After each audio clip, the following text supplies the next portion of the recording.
میں آپ کے ساتھ گفتگو کرنی ہے. میرے پاس بہت زیادہ سوالات آئے تھے جن میں سے 3 میں نے سوالات کو سلیکٹ کیا, ان میں سے آپ کے حضور آپ کے گوش گزار کروں گا. ان میں سے پہلا سوال اکثر یہ ہم سے پوچھا جاتا ہے, کیا صحابہ کرام اہل بیت اطہار آپس میں نفرتیں رکھتے تھے؟ یہ پوچھا جاتا ہے, ٹھیک ہے نا. یہ بے شمار سوالات ایسے آئے. اب پتہ نہیں کون سی ایسی طاقتیں ہیں جو ہمارے نوجوانوں کا ذہن منتقل کر رہی ہیں.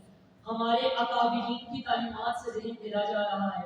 یہ جو بسایا ہوا میرے آقا کا گلشن اسلام تھا, اسے اکھاڑنے کے لیے آج کفر متحد ہے. وہاں کفر تو متحد اس گلشن کو اجاڑنے میں ہو گیا, لیکن مسلمان اس گلشن کی حفاظت کے لیے متحد نہ ہوئے. کہ ہمارے لیے لمحہ فکریہ آج ہم میں اتحاد کی فضا ہی نہیں ہے. فرقہ فرقہ ہو گئی امت, آقا ہم سے بھول ہوئی, کھوتی اپنی قدر و قیمت.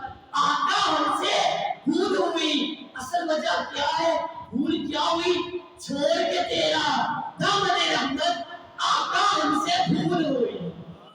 ادھر سبحان اللہ نہیں کہنا, ادھر اللہ اکبر کہنا. سبحان اللہ والا جملہ نہیں تھا, کیونکہ ہم بھول گئے اپنے آقا کو جو درس شاہے بتہا نے دیا. دنیا کو پڑھانا بھول گئے اور دنیا کو پڑھایا ہی نہیں. اچھا, سب سے پہلا والا سوال اٹھا دو, اس میں دیکھو کتنی سچائی ہے. لاسٹ جمعے بھی میں دیکھ رہا ہوں چہرے, آپ میں سے اکثر چہرے لاسٹ جمعے بھی تھے. آپ کو یاد ہوگا میں نے ایک حدیث پاک سنائی تھی, صدیق اکبر مولا علی دونوں نے عصر کی نماز ادا کی. جب باہر نکلے ہیں تو امام حسن کو دیکھا بچوں سے کھیل رہے. امام حسن کو بلایا صدیق پاک نے اور اپنے کندھے پہ بٹھایا. یاد ہے یا بھول گئے ہو؟ یاد ہے؟ نہیں لگتا بھول گئے. چلے میں دوبارہ وہ الفاظ بتا دیتا ہوں. صدیق اکبر نے جب کندھے پہ بٹھایا نا اور کہا علی یہ جو حسن ہے نا یہ آپ سے بھی زیادہ رسول اللہ کے مشابہ ہیں. اب اس پر علی نے کیا کیا, علی مسکرانا شروع ہو گئے. اب اگر نفرتیں ہوتی تو یوں مسکرایا جاتا؟ بتائیں, اگر نفرتیں ہوتی تو مسکرایا جاتا نہیں نا, تو یوں مسکرایا نہ جاتا. دوسرا غور کریں, صدیق اکبر تعریف کر رہے ہیں, حسن تم آقا کے مشابہ ہو. اپنے بچے میں سے کسی کو نہیں کہا, بلکہ کہا تو کسے کہا, اسے کہا جو آقا کے مشابہ اور علی کی اولاد ہے. پتہ چلا صحابہ میں نفرتیں نہیں, صحابہ میں پیار تھا. تو ہمیں بھی یہی درس لینا چاہیے کہ کون کہتا ہے ہم تم میں جدائی ہوگی جو ہماری کسی دشمن نے اڑائی ہوگی. آگے غور کر لیں, ہمارے اس امت کے دوسرے خلیفہ کون ہیں؟ خلیفۃ المسلمین ثانی کون ہے؟ کون ہے؟ مجھے بولیں. فاروق اعظم دوسرے خلیفہ ہیں. ان کا پیار کیسا تھا؟ ان کا اتنا پیار تھا, ایک مرتبہ عبداللہ ابن عمر امام حسین کو ملے. امام حسین نے کہا اے عبداللہ ہم آپ کے بابا جان سے ملنے جا رہے ہیں. حضرت عبداللہ ابن عمر نے کہا کہ دیکھیں میں بھی ابھی ان کے پاس تھا, مجھے تو انہوں نے کوئی اجازت نہ دی, اطلاع نہیں دی. تو امام حسین نے سوچا یار اگر عمر پاک نے اپنے بیٹے کو اندر آنے کی اجازت نہیں دی, لگتا بہت بیزی ہے, لگتا بہت مصروف ہے. امام حسین بھی واپس چلے گئے.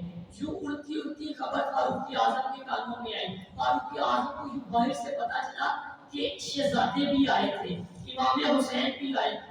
فاروق اعظم نے فوراً امام حسین سے رابطہ کیا, امام حسین کے پاس گئے اور کہا شہزادے پتا چلا آپ آئے تھے, باہر سے ہی چلے گئے. کہا ہاں ہم آئے تھے, لیکن سوچا آپ تو اتنے مصروف ہیں, بیٹے کو ملنے کی اجازت نہیں تھی, سوچا مجھے بھی نہیں ملے گی. ادھر فاروق اعظم نے کہا اے حسین آپ کو جب بھی مجھ سے کام ہو حسین فوراً پیغام بھیج دینا, ہم حاضر ہو جائیں گے. اجازت منع تھی تو وہ اپنے بیٹے کو تھی, آپ تو رسول اللہ کے شہزادے ہیں, آپ کو اجازت ہی اجازت ہے. پھر میں کیوں نہ کہوں کہ ان میں اتنا پیار کہ یا رسول اللہ صلی اللہ علیہ وسلم آقا آپ کے جتنے بھی اصحاب ہیں اس مبارک جماعت پہ لاکھوں سلام. سونیا جس مسلمان نے دیکھا تمہیں ایک نظر سلمان نے دیکھا تمہیں ایک نظر، اس نظر کی بصارت و سلام. اب بھائی مجھے جدھر میں لے کے جا رہا ہوں ان کے مولا کہ ان پہ کروڑوں درود، ان کے اصحاب و عطرت و سلام، ان کے اصحاب و عطرت و سلام.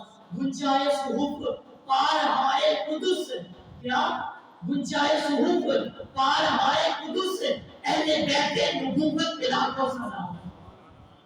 آگے بڑھتے چلے جائیں. ایک مرتبہ یوں حضرت جابر بن عبداللہ رضی اللہ تعالیٰ عنہ مسجد میں بیٹھے گفتگو کر رہی ہیں.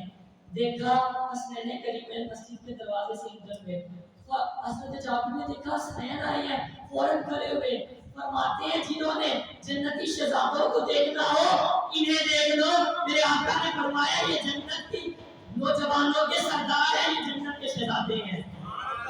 پھر میں کیوں نہ کو اگر یہ جنت کے شہزادے ہیں تو آئینے مشیت کا شناسہ ایسا، کیا آئینے مشیت کا شناسہ ایسا جس کے قدموں میں ہو کوثر وہ پیاسا ایسا.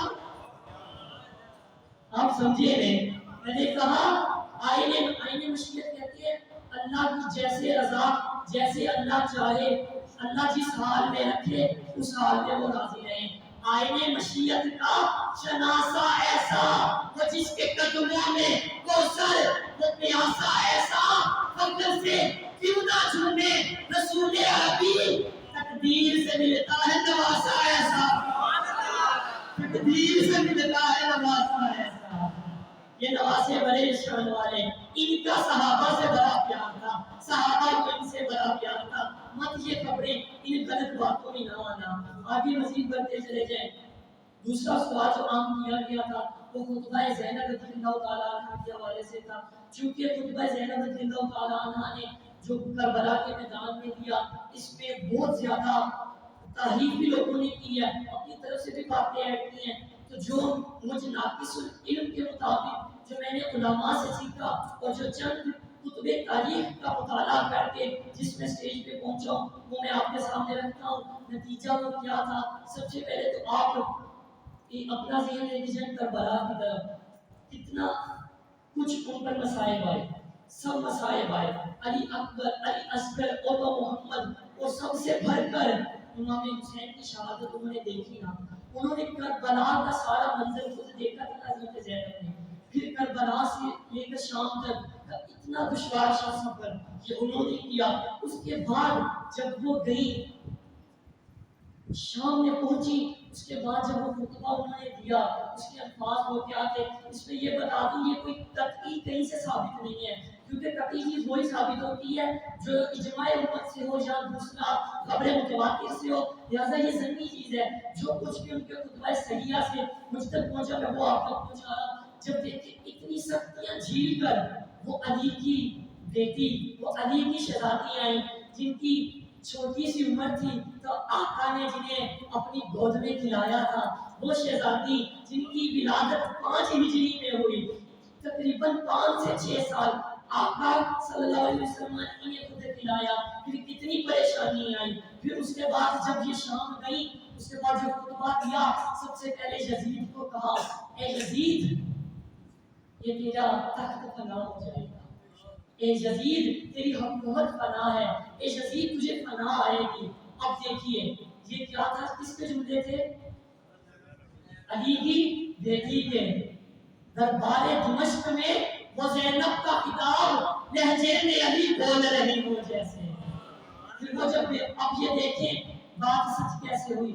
چند عرصہ قبل یزید کو اسی کی محبوبہ نے جال میں پھنسا کر بدترین طریقے سے اسے مار دیا. یزید کی حکومت ٹوٹل عرصہ یزید کا کم از کم 3 سال تھا، کم از کم 3 سال. اتنا تھوڑا عرصہ 3 سال کے لیے اس نے کتنے ظلم کیے. اب وہ 3 سال اس کی تخت نشینی، تخت ملا اس وقت سے لے کر اب تک اب مجھے بتائیں لعنتیں کتنی بڑھ چکی ہیں اس پر. اس نے کہا تھا جانے رسالت شہید کر بیٹھا ہے 2 جہاں کی لعنت خرید کر، بیٹھا ہے 2 جہاں کی لعنت خرید کر.